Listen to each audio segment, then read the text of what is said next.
It is a particularly interesting location for me to be sitting today, given that over a decade ago I sat in this very chair right here in the European Union Parliament. And at that time, I warned the world of what was coming. During that conversation that was hosted at the time by the Green and EFA and a number of the other parties of the European Union's various representations, we were having a conversation on whether Europe should adopt the United States policy of allowing for the patents on biologically derived materials. And at the time, I urged this body, and I urged people around the world, that the weaponization of nature against humanity had dire consequences. Tragically, I sit here today with that unfortunate line that I don't like to say, which I told you so. But the fact of the matter is, we're here not for a reprisal on past decisions. We're here to actually, once again, come to the face of the human condition and ask the question, who do we want to be? What do we want humanity to look like? And rather than seeing this as an exercise in futility, which is very easy from time to time when you're in the position I'm in, I actually see this not as an exercise in futility. I see this as one of the greatest opportunities that faces us, because we now have a public conversation, which is now front and center in people's minds. When this was an esoteric conversation about biological patents, nobody cared. But when that conversation came home, then it became something people can care about. So I'm actually quite grateful for this opportunity. I thank the members of Parliament for hosting this. I thank all of the translators who, I apologize in advance. I will use terminology that is probably very difficult to translate, so my apologies. And I'd also like to acknowledge the fact that many of you are aware of my involvement with this, in large part due to the amazing work of my wonderful wife, Kim Martin, who encouraged me at the very early days of this pandemic to get on front of the camera and talk about all the information that I had been sharing among very small groups around the world. And it was, in fact, her encouragement that put me in a place where many of you have heard what I have to say. Ironically, the world that I came from, that used to be very popular, my CNBC and Bloomberg presentations, which were televised on mainstream media around the world, was an audience that I lost. I can confidently say COVID diminished my fame. But I can also confidently say that I'd rather stand among the people with whom I'm standing today than any of the folks that were part of that previous world. So this is a much better place to be. My role today is to set the stage for this conversation in a historical context, because this did not come in the last 3 years. This did not come in the last 5 or 6 years. This actually is an ongoing question that probably began here in Europe in the early stages of the mid-1900s, but certainly by 1913, 1914, this conversation started right here in Central Europe. The pandemic that we alleged to have happen in the last few years also did not happen overnight. In fact, the very specific pandemic using coronavirus began in a very different time. And we'll try to advance the slides here with one of these things. Oh, there we go. Most of you don't know that coronavirus as a model of a pathogen was isolated in 1965. Coronavirus was identified in 1965 as one of the first infectious replicatable viral models that could be used to modify a series of other experiences of the human condition. It was isolated once upon a time associated with the common cold. But what's particularly interesting about its isolation in 1965 was that it was immediately identified as a pathogen that could be used and modified for a whole host of reasons. And you heard me correctly, that was 1965. And by the way, these slides are public domain. You're welcome to look at every single reference. Every comment that I made is based on published material, so do make sure that you look at those references. But in 1966, the very first COV coronavirus model was used as a transatlantic biological experiment in human manipulation. And you heard the date, 1966. I hope you're getting the point of what I'm saying. This is not an overnight thing. This is actually something that's been long in the making. A year before I was born, we had the first transatlantic coronavirus data sharing experiment between the United States and the United Kingdom. And in 1967, the year I was born, we did the first human trials on inoculating people with modified coronavirus. Isn't that amazing? 56 years ago, the overnight success of a pathogen that's been 56 years in engineering. And I want that to chill with all of you.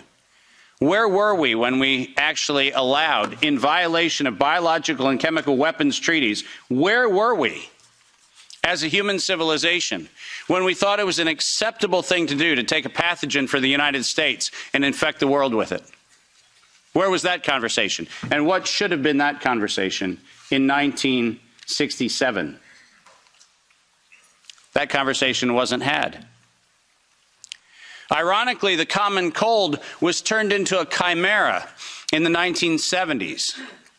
And in 1975, 1976, and 1977, we started figuring out how to modify coronavirus by putting it into different animals, pigs and dogs. And not surprisingly, by the time we got to 1990, we found out that coronavirus as an infectious agent was an industrial problem for two primary industries, the industries of dogs and pigs. Dog breeders and pigs found that coronavirus created gastrointestinal problems, and that became the basis for Pfizer's first spike protein vaccine patent, filed, are you ready for this, in 1990. Did you hear what I just said? 1990. Operation Warp Speed? I'm sorry. Where's the warp and the speed? Pfizer, 1990, the very first spike protein vaccine for coronavirus. Isn't that fascinating? Isn't it fascinating that we were told that, well, the spike protein is a new thing. We just found out that that's the problem. No. As a matter of fact, we didn't just find out it was not just now the problem. We found that out in 1990 and filed the first patents on vaccines in 1990 for the spike protein of coronavirus. And who would have thought? Pfizer. Clearly the innocent organization that does nothing but promote human health. Clearly Pfizer. The organization that has not bought the votes in this chamber and in every chamber of every government around the world. Not that Pfizer. Certainly they wouldn't have had anything to do with this. But oh yes, they did. And in 1990, they found out that there was a problem with vaccines. They didn't work. You know why they didn't work? It turns out that coronavirus is a very malleable model. It transforms and it changes and it mutates over time. As a matter of fact, every publication on vaccines for coronavirus from 1990 until 2018, every single publication concluded that coronavirus escapes the vaccine impulse because it modifies and mutates too quickly for vaccines to be effective. And since 1990 to 2018, that is the published science, ladies and gentlemen. That's following the science. Following the science is their own indictment of their own programs that said it doesn't work. And there are thousands of publications to that effect, not a few hundred, and not paid for by pharmaceutical companies. These are publications that are independent scientific research that shows unequivocally, including efforts of the chimera modifications made by Ralph Baric in the University of North Carolina, Chapel Hill. All of them show vaccines do not work on coronavirus. That's the science. And that science has never been disputed. But then we had an interesting development in 2002. And this date is most important. Because in 2002, the University of North Carolina, Chapel Hill patented, and I quote, an infectious replication defective clone of coronavirus. Listen to those words, infectious replication defective. What does that phrase actually mean? For those of you not familiar with language, let me unpack it for you. Infectious replication defective means a weapon. It means something meant to target an individual, but not have collateral damage to other individuals. That's what infectious replication defective means. And that patent was filed in 2002 on work funded by NIAID's Anthony Fauci from 1999 to 2002. And that work, patented at the University of North Carolina, Chapel Hill, mysteriously preceded SARS 1.0 by a year. Dave, are you suggesting that SARS 1.0 wasn't from a wet market in Wuhan? Are you suggesting it might have come from a laboratory in the University of North Carolina, Chapel Hill? No, I'm not suggesting it. I'm telling you that's the facts. We engineered SARS. SARS is not a naturally occurring phenomenon. The naturally occurring phenomenon is called the common cold. It's called influenza-like illness. It's called gastroenteritis. That's the naturally occurring coronavirus. SARS is the research developed by humans weaponizing a life system model to actually attack human beings. And they patented it in 2002.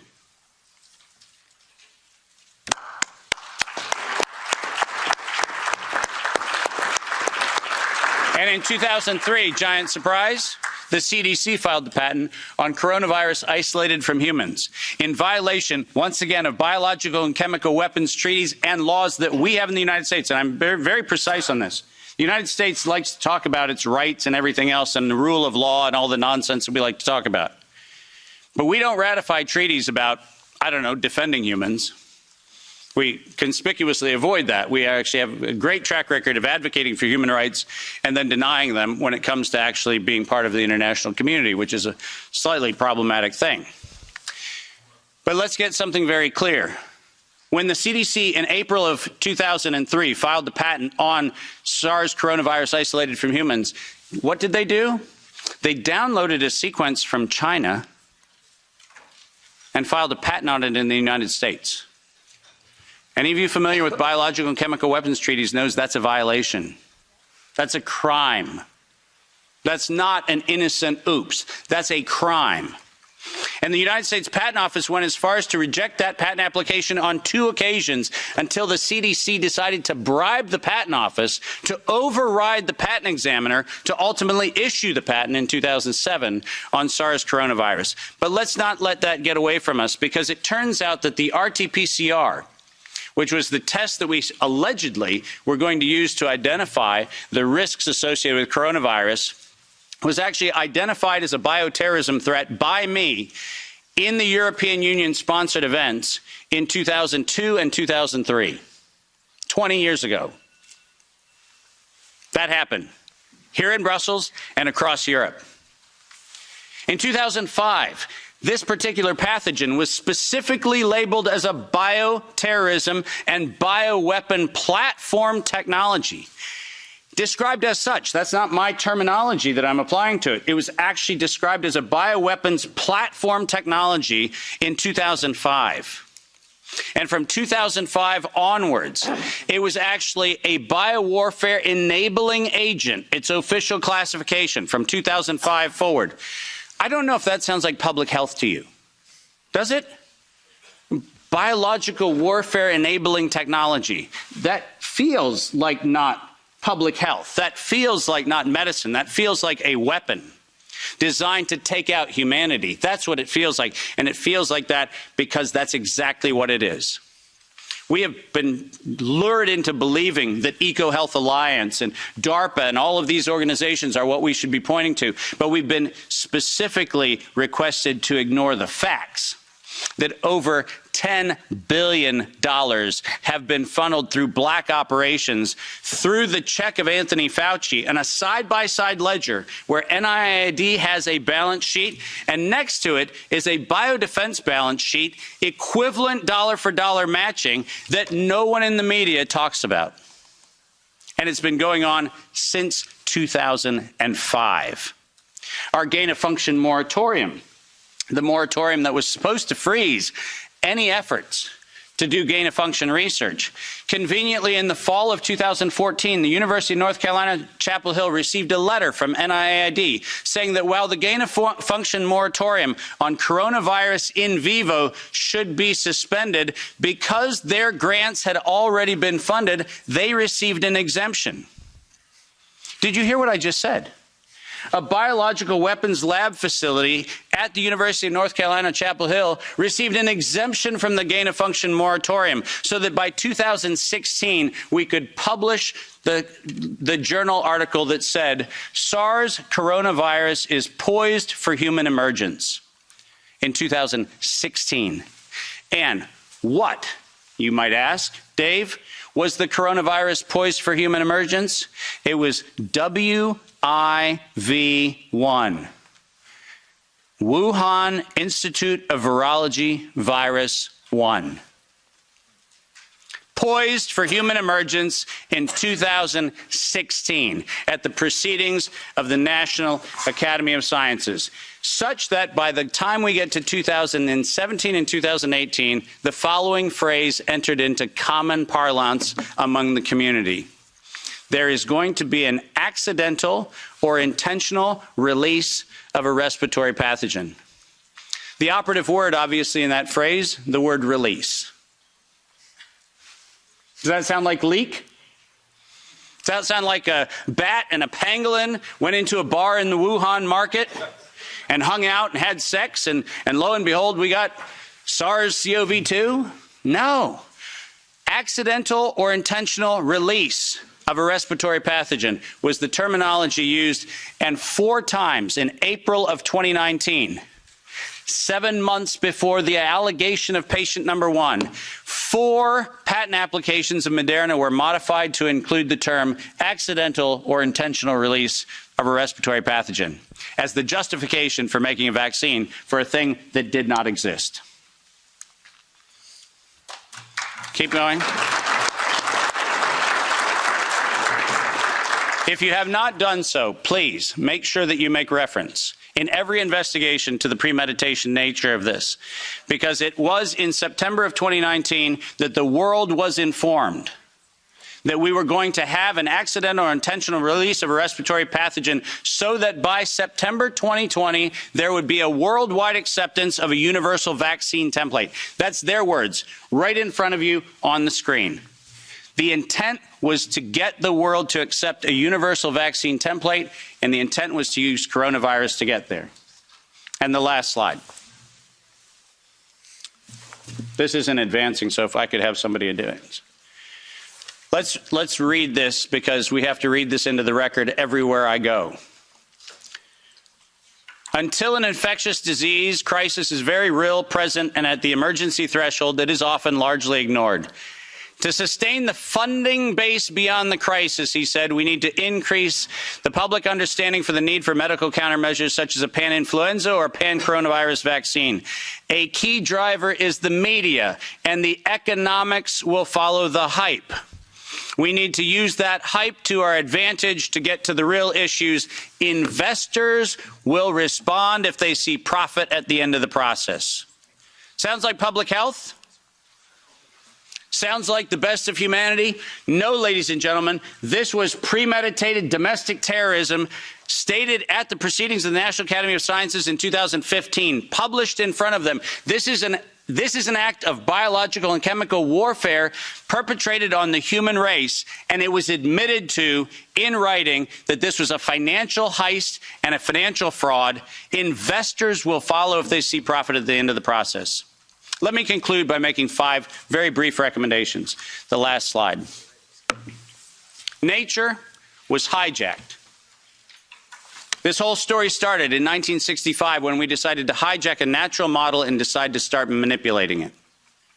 Science was hijacked when the only questions that could be asked were questions authorized under the patent protection of the CDC, the FDA, the NIH, and their equivalent organizations around the world. We didn't have independent science. We had hijacked science. And unfortunately, there was no moral oversight in violation of all of the codes that we stand for. There was no independent, financially disinterested, independent review board ever impaneled around coronavirus, not once. Not once. Not since 1965. We do not have a single independent IRB ever impaneled around coronavirus. So morality was suspended for medical countermeasures. And ultimately, humanity was lost because we decided to allow it to happen. Our job today is to say, no more gain-of-function research, period. No more weaponization of nature, period. And most importantly, no more corporate patronage of science for their own self-interest unless they assume 100% product liability for every injury and every death that they maintain. Thank you very much.